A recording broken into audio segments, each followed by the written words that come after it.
What's up, friends? Welcome back to the channel. Today we're watching another one from Dapper Dev. This one is Society Has Completely Submitted Its Life to the Smartphone. And if that title doesn't get your attention, I don't know what will. We have submitted our entire lives to these phones. Think about this, really. Let me explain a little bit what I'm saying. I've watched in my lifetime, somehow, some way, in some sneaky, manipulative manner, the smartphone has made its way into our lives and it has become the problem and the solution at the same time.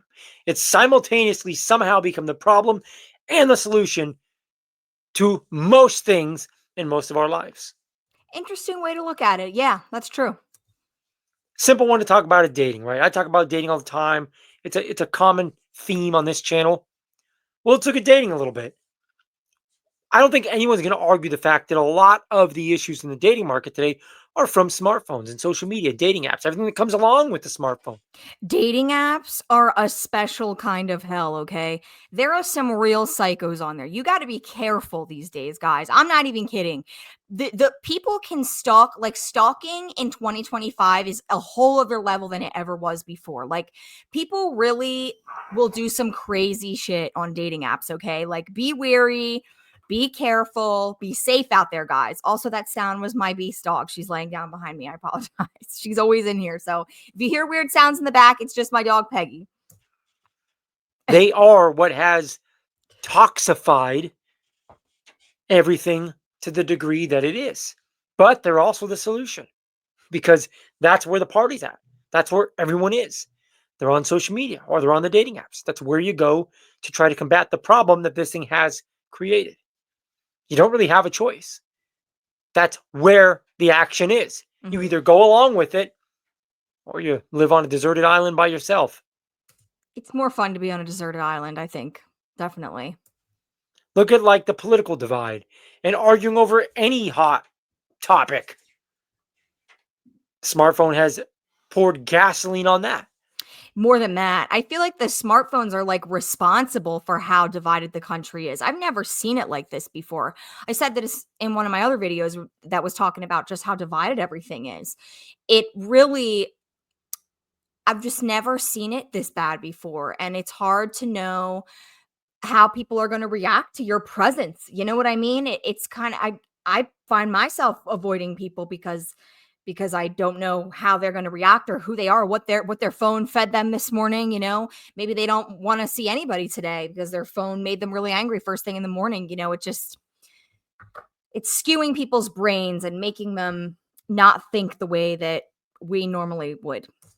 Seriously. It's definitely the cause because it's where you see all the negativity and the doom and gloom and the anger and the others that don't like you and you have to defend yourself.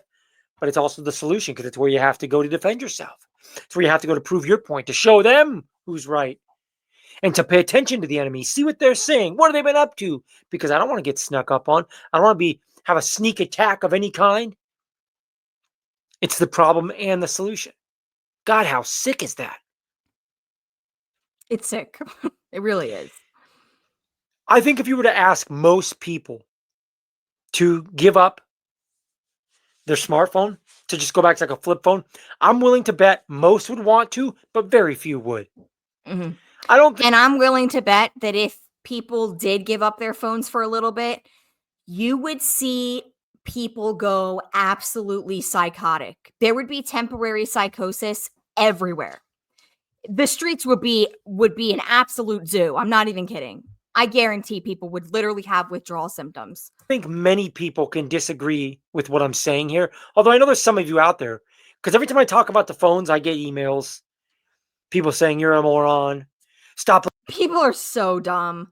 If you're going to leave stuff on that, like that on my channel, honestly, like I just am, I'm going to like your comment and thank you for the engagement, but I'm not going to engage with you at all because you're just a moron and there's no point.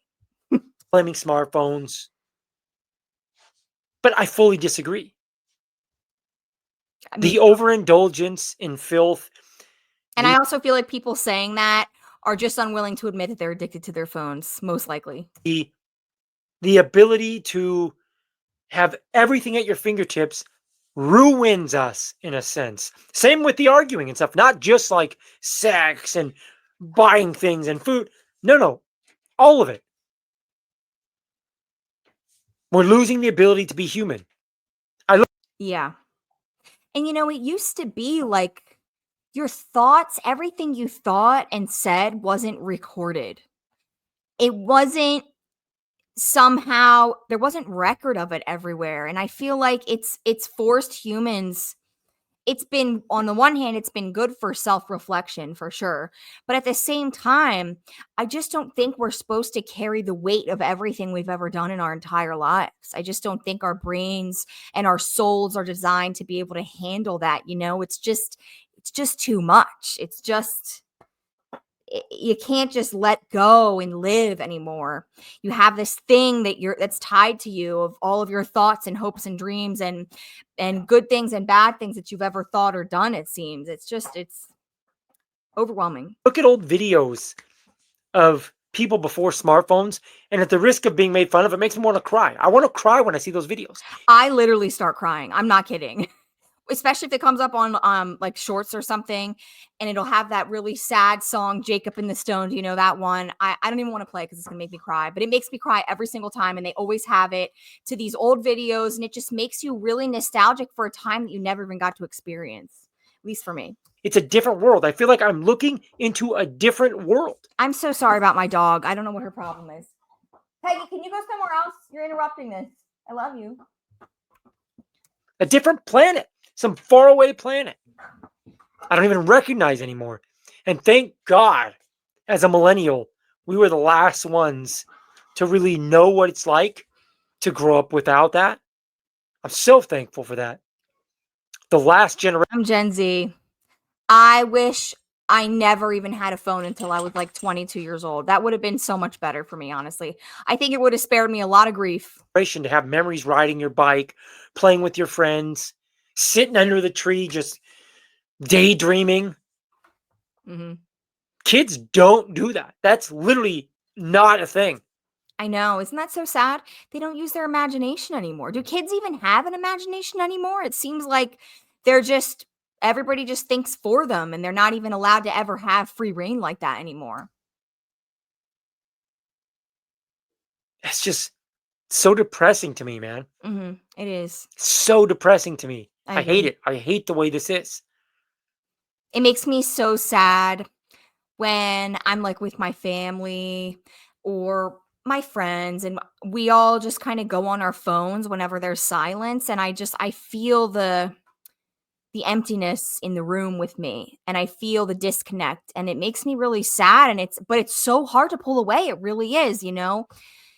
People feel awkward in conversation now, and it's harder to talk to people than it used to be. It's super weird. And I hate that we all have to submit to it Mm-hmm. because we're at a time now and we're at a place now where I don't know if you can really maximize your life in any way without a smartphone. I don't know if you can. I know. I don't know that you can either. It seems like you couldn't. Like, how could you even do anything without a smartphone at this point? I don't know. In the United States, especially. You know?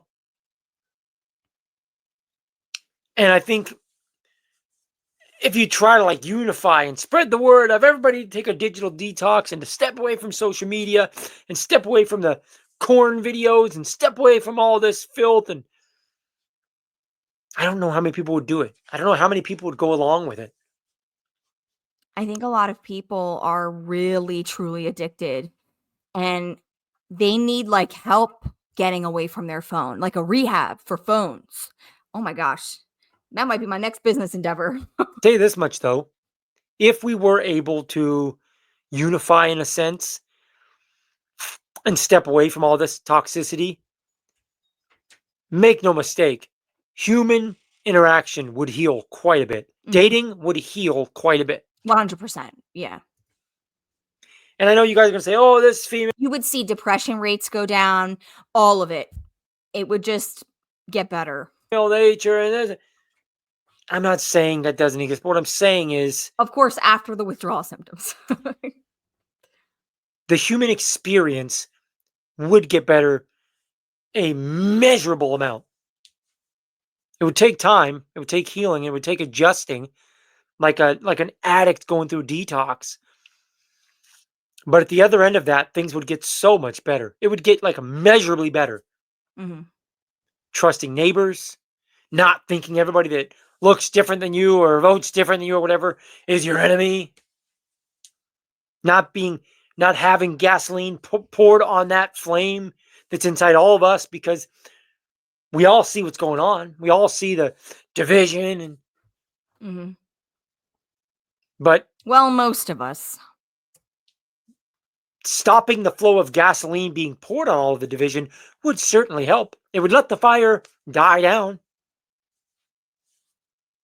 Most people that are outraged about something, they're outraged because of BS they see on their phone. Yeah. That's so true. Most people that are cheating these days and looking at things they shouldn't be looking at, or talking to people they shouldn't be talking to, the vast majority are doing it on their smartphone. Mhm.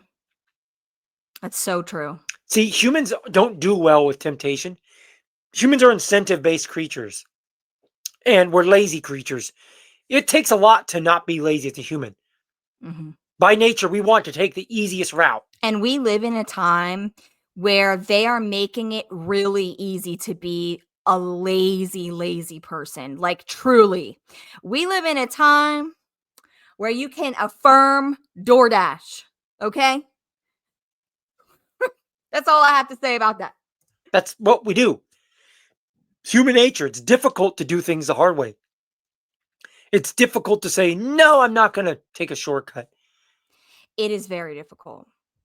And a lot of people have never even done that before. Like, a lot of people have never even attempted to restrict themselves in any way, because we live in a time where everybody's so me, I. It's all about me and how I feel and what I'm doing and what I want. And a lot of people just that's their mentality, and there's just never any real progression in life, because honestly, if you just live your whole life consuming, you're never going to get anywhere at all. I mean, and the powers that be, they absolutely know that. And the people that gave us the phones, they had to have known that as well. It goes against your nature, you Mm, know? So humans don't do well with never ending abundance at our fingertips. We're not good at regulating that. mm-mm. We're not. As much as I get attacked for talking about women cheating and stuff all the time, I think women don't do well with this social media and the attention that they get now. They don't do well with that because they can't stop themselves. I'm actually impressed with some women how well they do. When I really step back and think about it, I'm surprised there's not more cheating going on because of the Mhm. never ending abundance of options and temptation at your fingertips. Listen, I am a woman in modern times, and there's a lot of cheating that goes on with women, okay? And it is because of the attention they get online, and it's because of the attention they get when they go out at bars and that kind of stuff. There's a lot that goes on. Women are just as bad as men with that, okay? I said what I said. Don't shoot the messenger, okay? Humans don't do well with that. They don't at all. I don't think the smartphone was intended to be like some conspiratory thing to destroy us. I don't. I I do. don't think it was. At least not in its inception, excuse me. But it's become that. It has become a toxic monster. Monster's the only word that really comes to mind. And again, like I said at the beginning of the video, it is the cause and the solution simultaneously. That's the worst part. That's the worst thing of all of this. This smartphone is the problem and the solution at the same time. Mhm. With dating, with arguing about politics, arguing about any disagreement, it's all because of these phones. It's where you see the drama, it's where the drama finds you, and it's where you go. Like, it's just so diabolical. It's so diabolical. It really is, and I feel like too at this point, we're all so dependent on it, and it's such a part of our system now. I mean, how do we could you even reverse it at this point? I mean, it would be very, very, very difficult for sure. I This is one area. Smartphones, I think, are the one area where I really am a little bit black pill and doom and gloom, because I don't think the road we're on with smartphones, and I know some of you guys are gonna come after me because you guys think I overreact on the, the the negative effect of smartphones to us. I don't think I'm overreacting. I'll die on this hill. I don't think you're overreacting at all. I completely agree with you 110%. Whoever is telling you that you are overreacting, don't even listen to them, okay? They're not even sentient beings at this point, okay? It's a robot. I don't think this ends well if we don't make serious changes, like cut the wheel together, fight to cut the wheel and turn this ship around. If we keep cruising the direction that we're cruising as a race of people, this doesn't end well. Like, we're trickling down our ability to even interact with other people. We're trickling down our ability to even be aroused by our partners, because they're not going to compete with the stimulation you see on your phone. Mm-hmm. Our ability to trust a neighbor is trickling down to nothing. Our ability to say hello to a stranger and have a friendly, uplifting conversation, or just pick someone up when they're down, that's trickling down to nothing. It's all trickling down to nothing because we are submitting ourselves to these phones. We are all slowly isolating ourselves to a point where we're going to be living in pods, eating the bugs, like Klaus Schwab said. That's where we're going. We're like on the path right now. We're just blindly walking there with our heads down in our phones. And if I take a stand and I make a change and you don't, doesn't matter. It improves my life in some ways, but not the human interaction element of it, not at all. Because I need someone to interact with. I need people to interact with. If I'm the only one that walks away and everybody I hang out with doesn't, I'm still by myself on that deserted island. By myself on a deserted island. And then you really miss the phone because, like I said, that's where the action's at. It's where everyone else is. You miss your tribe. You miss your people. We long for that as humans. We want our tribe. We want to connect. We need to have community. It's very important for our health, like genuinely. It keeps you balanced, you know? If you're on your own too long, you tend to get a little bit crazy, you know? We want our family, whether it be blood family or just our family, our tribe, the people we align with. Well, we're getting more and more fractured and divided because of these phones. Mm-hmm. If we don't seriously, somehow, some way, make it like cool or popular or the thing to do to get away from these enough to where people actually want to, because nobody wants to right now. Some people want to, but I want to desperately, seriously. My nervous system needs the phone to be away from me for a long period of time. they're too addicted. I don't know. I'm rambling at this point. Let me know what you guys think. We've got to find a way to get back to human nature. Mm-hmm. That's just my thoughts. I think for me personally, like, I guess I'll give an example in my life. I recently, in the past few months, I became part of like a little community gym, and it's people, like, everyone talks to each other. It's not like you go in there with your headphones on and you go do your own workout by yourself. It's a group thing. We all work out together, we talk, and I have to say, it feels really good, like, to interact with other people, to work out with them, and do something together and push each other, and, be like, we got this, guys, 30 more seconds, to just have the encouragement of other people around me and not just my stupid phone here, is really refreshing and nice. And it's it's just like restorative, it's healing, and we all need that. So my suggestion to everybody, go out there, find some communities for yourself, even just one little community that's in real life. Go play bingo, go play chess, go play bridge with the older people. Have some chit chats, talk about how life used to be before everything, ask them how they feel about things, get different perspectives, get out there in the world. We all have to do this collectively, or we're truly going to end up living in pods. And I don't think anybody wants that at all, except the higher ups. So, with all that being said, I hope you guys have a great rest of your day. Thanks for watching this video. If you watched till the end, you're seriously a real one. Hit like, subscribe, all that stuff. See you guys in the next one, guys. Thanks.